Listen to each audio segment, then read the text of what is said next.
Bonjour à toutes et à tous, je suis ravie de vous retrouver pour ce nouvel épisode de YouTube et moi. Notre grand format du jour, Hugo Décrypte, Pierre Ninet répond à toutes vos questions. Alors, dans un premier temps, j'ai choisi cette vidéo parce que j'aime beaucoup le contenu de Hugo Décrypte, qui est notamment connu pour le fait que ce soit un journaliste qui rend l'actualité très claire et très accessible aux plus jeunes, car il est principalement sur les réseaux sociaux, et il fait en sorte que son contenu soit assez court et assez lisible pour à peu près comprendre le monde qui nous entoure assez rapidement. Et il a une chaîne YouTube qui s'appelle Grand Format où en général il va traiter un sujet sur une vidéo bien plus longue que ce qu'il fait tous les jours ou en réalisant des interviews et notamment donc là on a eu il y a quelques jours l'interview de Pierre Ninet et ce que j'aime dans cette interview c'est le côté simple, pas trop prise de tête, et ce que j'aime bien c'est que par rapport à d'autres interviews que j'ai pu voir, notamment sur Pierre Ninet parce que vu qu'il est en pleine promotion du film Gourou, on le voit vraiment partout. Et ce que j'aime, c'est que Hugo Décrypte, il pose vraiment des questions assez pointues et qu'on n'a pas vraiment l'habitude de voir ailleurs et qui sont vraiment précises et d'une logique vraiment très intéressante parce qu'il faisait aussi beaucoup de parallèles avec le film et j'ai trouvé ça très sympa. Ce que je souligne aussi, c'est que par exemple, Pierre Ninet, je trouve qu'on le voit beaucoup en ce moment par rapport à sa promotion pour son film et qu'il y a une grande partie de tout ça qui est réalisé sur internet. On l'a vu la semaine dernière, j'en ai parlé, il était avec Amixem cette semaine avec Hugo Décrypte.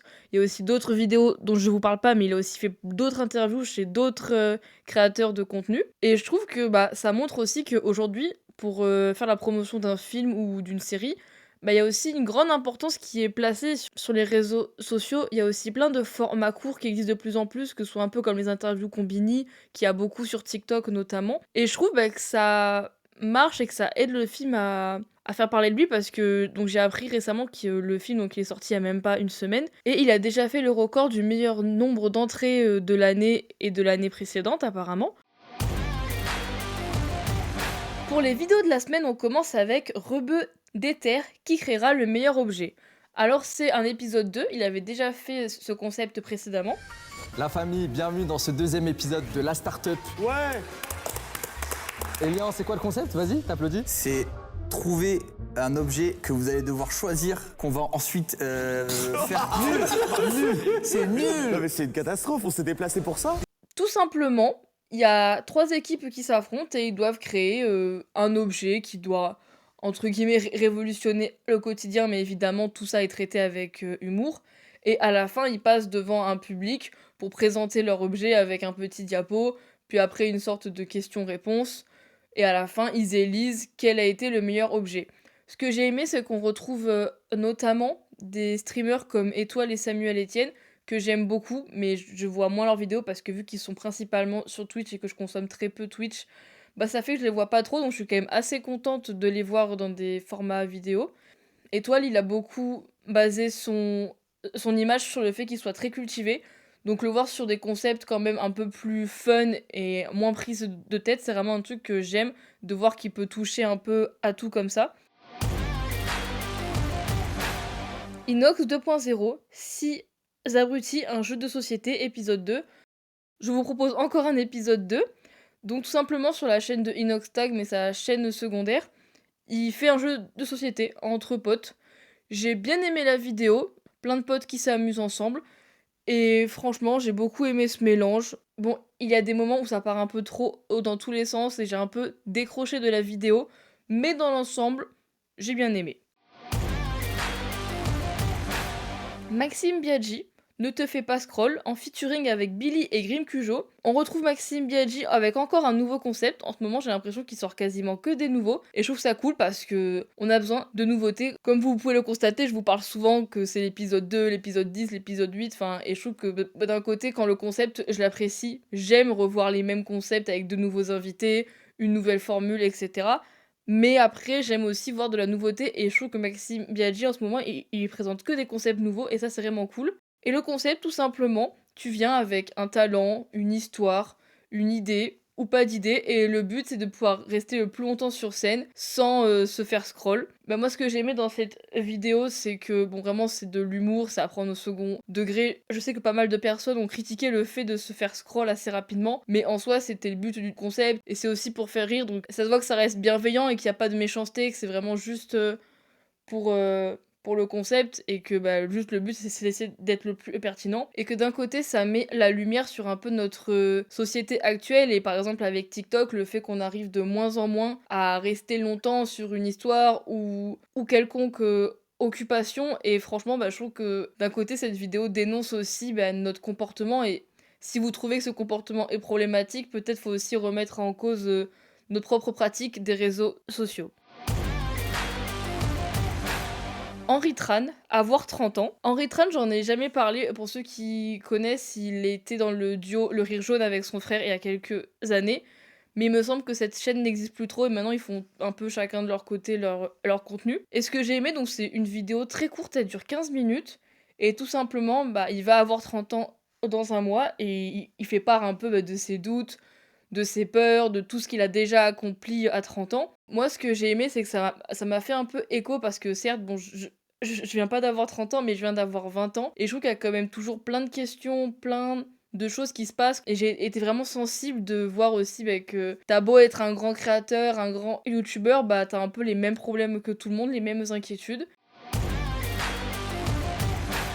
Clara Runaway, ce serait ma petite recommandation de la semaine. Une chaîne qui parle de cinéma, qui parle des films pour nous réconforter quand on est triste, qui analyse certains films Disney. C'est une chaîne aussi pas mal axée sur les films hollywoodiens, mais aussi ça décrypte pas mal le cinéma. Et franchement, bah, c'est une petite créatrice vraiment sympa avec un très bon contenu. Je vous conseille vivement d'aller la regarder. Et on se quitte avec notre musique habituelle, c'est un son qui a été sorti il y a seulement quelques jours, et c'est Hématome de Joyka et 55 ASCII. Merci de m'avoir écouté, on se retrouve la semaine prochaine, même heure, même endroit, et n'oubliez pas de nous suivre sur les réseaux sociaux, Radioverse of Multiverse sur Instagram et sur TikTok, et la nuit du dimanche sur Instagram.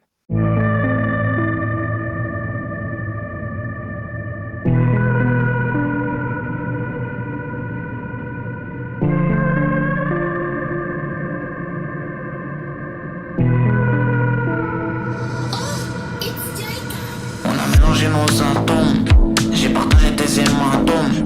Avant toi c'était l'hécatombe, mais surtout ça j'ai mis de la gomme. Quand y'a le sourire sur ma paume, s'il te plaît fais voir avant que ça. J'ai le seum dans le YSL, j'suis heureux dans le décathlon. J'ai le monté qui ne fait plus le badaboum. Il est fait rouiller de mon tas qui ne fait plus le badaboum. Remontez pas en direct, ma vie de la bombe. Et comme ça m'est égal, je mettrai du plomb sur ma tombe. On a mélangé nos atomes, j'ai partagé tes hématomes. Avant toi c'était l'hécatombe, mais surtout ça j'ai mis de la gomme.